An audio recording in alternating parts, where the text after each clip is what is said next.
दोस्तों, क्या आपने कभी ऐसी जगह की यात्रा की है जहां कदम रखते ही आपके मन को एक अलग ही शांति मिल जाए? एक ऐसी जगह जहां की हवा और मिट्टी में हजारों सालों का इतिहास और आस्था बसी है। यही है भगवान श्री राम की नगरी अयोध्या धाम। आज के इस व्लॉग में मैं आपको करवाऊंगा श्री राम जन्मभूमि के दर्शन और दूंगा एक कंप्लीट ट्रेवल गाइड।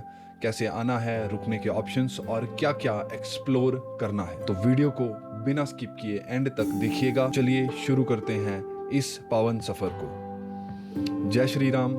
सबसे पहले बात करते हैं अयोध्या पहुंचे कैसे। तो दोस्तों, अयोध्या अब बहुत अच्छी तरह से वेल कनेक्टेड है फ्लाइट से। अयोध्या का अपना मर्यादा पुरुषोत्तम श्री राम इंटरनेशनल एयरपोर्ट है जो सीधा आपको देश के बड़े सिटीज से कनेक्ट करता है। सबसे फास्ट और कन्वीनियंट ऑप्शन यहाँ आने का। अगर आप ट्रेन से यहाँ आना चाहते हैं तो अयोध्या धाम जंक्शन और अयोध्या कैंट जैसे स्टेशन हैं जो दिल्ली, लखनऊ और दूसरे बड़े शहरों से अच्छी तरह से कनेक्टेड हैं। अगर आप किसी भी नियर बाय शहर से यहाँ आना चाहते हो तो शेयर्ड टैक्सीज या बस एक बहुत ही पॉपुलर और बजट फ्रेंडली ऑप्शन है।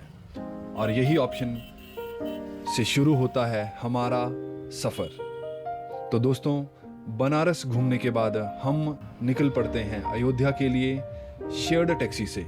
और यहाँ की मिट्टी की खुशबू, यहाँ के गांव और एक पल के लिए ये सोचना कि हम प्रभु श्री राम और माता सीता की जन्मभूमि और कर्म भूमि में पहुंचने वाले हैं, ये एक अलग सा लेकिन कुछ अपना सा एहसास दिलाता है। शेयर्ड टैक्सीज लेने के सबसे अच्छे फायदे ये होते हैं कि आपको अलग अलग जगह के लोगों से मिलने का मौका मिलता है। इस सफ़र में हमारे साथ थे 4 टूरिस्ट जो कि साउथ इंडिया के अलग अलग स्टेट्स से थे। और सच कहूँ तो इतना लंबा सफ़र उनके साथ बातें करते हुए कब निकल गया कुछ पता ही नहीं चला। लेकिन इस बीच हम एक दूसरे का नंबर तक नहीं ले पाए और सोचा कि घूमते घूमते कहीं दोबारा मुलाकात होगी, लेकिन इस भीड़ में हम कहाँ खो जाते हैं पता ही नहीं चलता और एक बार फिर हम अनजान बनकर ही रह जाते हैं। अयोध्या पहुंचते ही सबसे पहले हमने एक होटल लिया। और दोस्तों, ये मैं आपको बता दूं, अयोध्या में आपको हर बजट के ऑप्शंस हैं स्टे के लिए।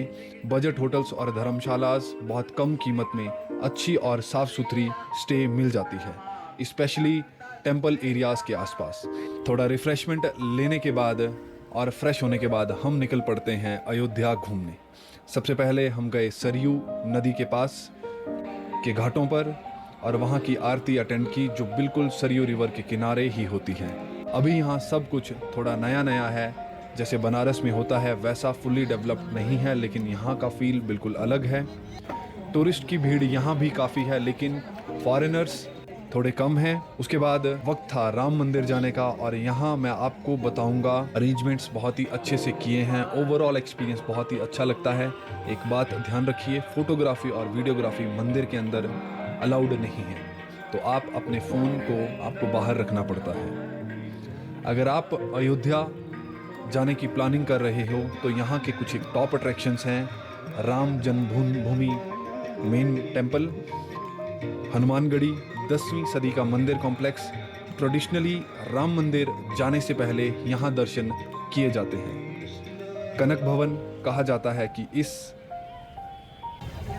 है कि ये सीता माता को उनकी शादी के तुरंत बाद गिफ्ट किया गया था।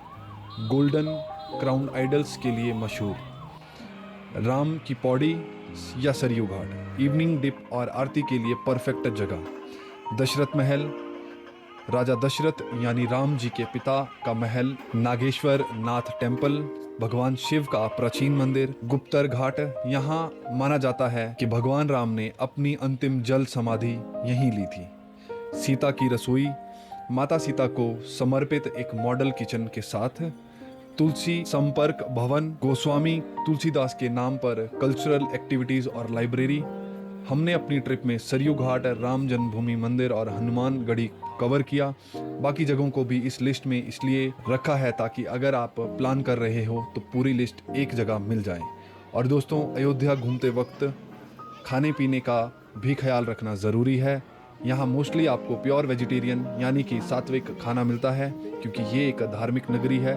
लोकल थालीज और सात्विक भोजन अयोध्या के छोटे छोटे ढाबों और रेस्टोरेंट में आपको ऑथेंटिक थालियाँ भी मिलती हैं। सिंपल घर जैसा खाना, प्रसाद और टेंपल भंडारे। कई मंदिरों के आसपास आपको भंडारे और प्रसाद भी मिल जाते हैं। इसके अलावा आप यहाँ स्ट्रीट फूड भी ट्राई कर सकते हैं और ये बहुत ही बजट फ्रेंडली ऑप्शंस हैं। आपको हर बजट में खाने के ऑप्शंस मिल जाते हैं।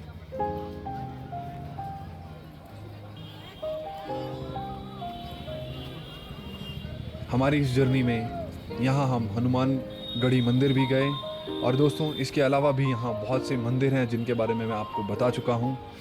शायद यहाँ आकर ही आपको एक अलग सा सुकून मिलता है, लेकिन सच बताऊँ तो यहाँ आपको पैदल बहुत चलना पड़ता है।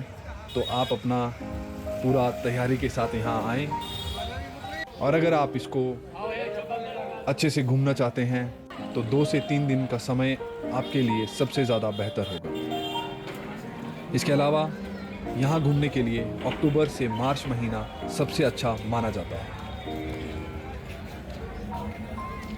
तो दोस्तों, अयोध्या एक ऐसी जगह है जहाँ सिर्फ घूमना नहीं होता, बहुत कुछ महसूस करना होता है।